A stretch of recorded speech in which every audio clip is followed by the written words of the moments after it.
आपका civics lesson 5 social justice for marginalisations. तो आज हम लोग आपके इस लेसन को एक्सप्लेन करेंगे कि इस लेसन में आपका क्या है। तो फर्स्ट है आपका मार्जिनाइजेशंस अंडरस्टैंडिंग, यानी कि हमें समझना है कि मार्जिनाइजेशंस क्या है। तो फर्स्ट है आपका marginalisations refers to the tendency within the society to push those who are considered lacking the desired tendencies to the margin or periphery। Means आपका मार्जिनाइजेशन समाज के भीतर की प्रकृति को संदर्भित करता है, यानी कि जो समाज के अंदर की जो प्राकृतिक है उसको क्या करता है, उसको बताता है, यानी कि उसको संदर्भ में बताता है। जो उन लोगों को धक्का देता है जिन्हें अभाव माना जाता है, मार्जिन या परिधि के लिए वांछित लक्षण सरल में ही बड़े बड़े लोगों को समाज में पूर्व संध्या की ओर धकेल दिया जाता है। कुछ बुनियादी अधिकारों से वंचित हो जाते हैं। इन लोगों को होशिये के वर्गों के रूप में जाना जाता है। फिर सेकंड है आपका केसेस ऑफ मार्जिनाइजेशंस, यानी कि समांतरीकरण के कारण क्या क्या है। फर्स्ट है आपका lack of access to education, मतलब कि शिक्षा की पहुंच का अभाव, जैसे कि लोगों की जो शिक्षा होती है, मतलब बच्चों तक, गरीबों तक वो अभाव, यानी कि उन तक कई बार क्या होता है कि जिन लोगों को जरूरत होती है शिक्षा की, उन तक शिक्षा नहीं पहुंच पाती। किस कारण? गरीबी के कारण। बहुत सारी चीजें होती हैं जिस वजह से उनके पास शिक्षा नहीं पहुंच पाती।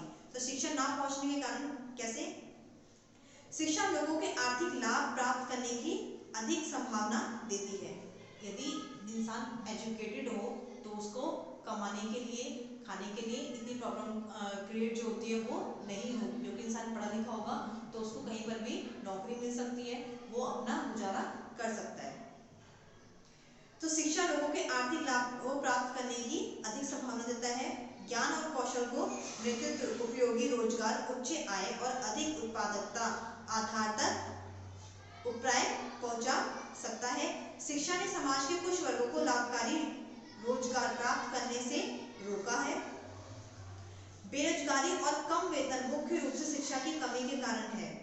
शिक्षित लोग शेर होते हैं और बेरोजगार होने और गरीबी में रहने की संभावना होती है, यानी कि यदि आप शिक्षित नहीं होंगे तो उसका भी एक कारण है, वो है आपकी गरीबी और बेरोजगार। यदि आप शिक्षित होंगे तो आप बेरोजगार भी नहीं होंगे।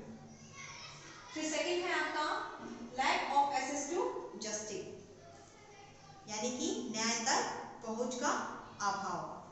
ये कैसे है? जैसे हमारे संवैधानिक अधिकारों के बावजूद समाज में कुछ लोग हवलदार नहीं हैं, जैसे आपराधिक न्यायिक प्रणाली, मानवाधिकार हनन अक्सर सामाजिक तनावों में उत्पन्न होते हैं। मोहल्लों, अनुसूचित जाति, गरीबी, धार्मिक अल्पसंख्यात्मक और अन्य वंचित समूह, बंधुआश्रम हालांकि अवैध है, मौजूद है।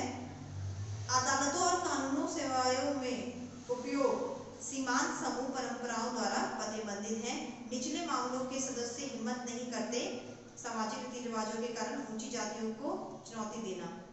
अशिक्षा के परिणाम स्वरूप कई सीमांत लोग अपने कानूनी अधिकारों और विकल्पों के बारे में नहीं जानते हैं। जैसे कि कई बार क्या होता है, जब हम लोग शिक्षित नहीं होंगे या कुछ लोग जब शिक्षित नहीं होते हैं तो उनको अपने कानूनी अधिकार नहीं पता होता है, तो उसलिए भी उनको कई बार क्या होता है, जस्टिस नहीं मिल पाता है।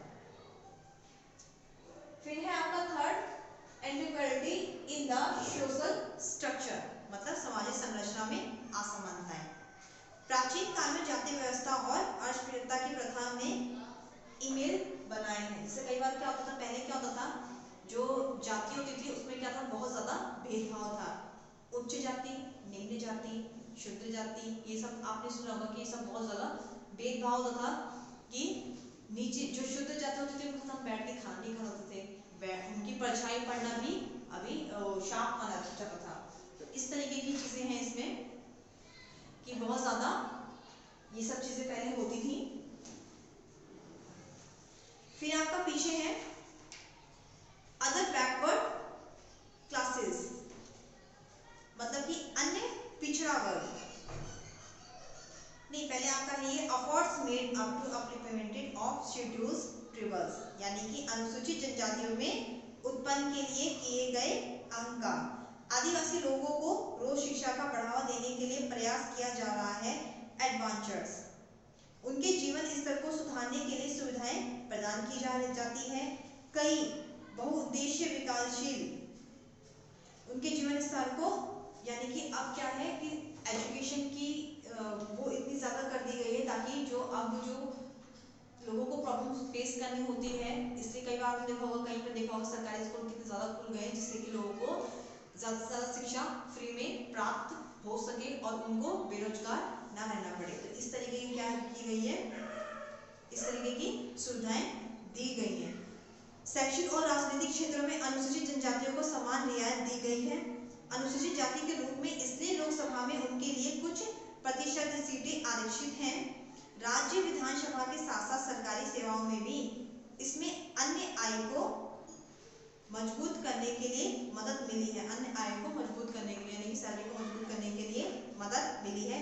देश के राजनीतिक परिषद में स्थित आदिवासी सलाहकार समितियों का गठन किया गया है।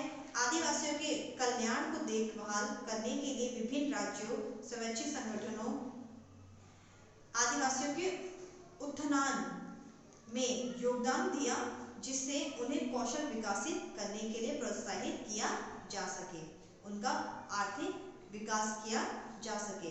फिर आपका नीचे है अदर बैकवर्ड क्लासेस, यानी कि जो आपका अन्य पिछड़ा वर्ग जो होता है, वे लोग जो अनुसूचित जाति और जो अनुसूचित जाति जनजाति की सूची में शामिल नहीं है, भले ही वे भेदभाव के अधीन को अन्य पिछड़ा वर्ग कहा जाता है। समाज के वर्गों में नियम के संविधानों द्वारा पिछड़े वर्गों को परिभाषित नहीं किया गया। मंडल आयोग ने अनुमान लगाया है कि वे कुल आबादी का लगभग 52% of the total population of the country, यानी कि 52% है। यानी कि जो हमारे देश में कुल जो अनुसूचित जाति है वो क्या है, मंडल आयोग का अनुमान लगाया गया है कि कितने हैं ये, आबादी में 52% है। भारत सरकार ने बैकवर्ड क्लास शब्द का प्रयोग सामूहिक रूप से केस के लिए किया है। तो सभी बच्चों को आपको ये लेसन समझ में आ गया होगा। सभी बच्चे इस लेसन के ऊपर रीडिंग कर लेंगे। नेक्स्ट वीडियो में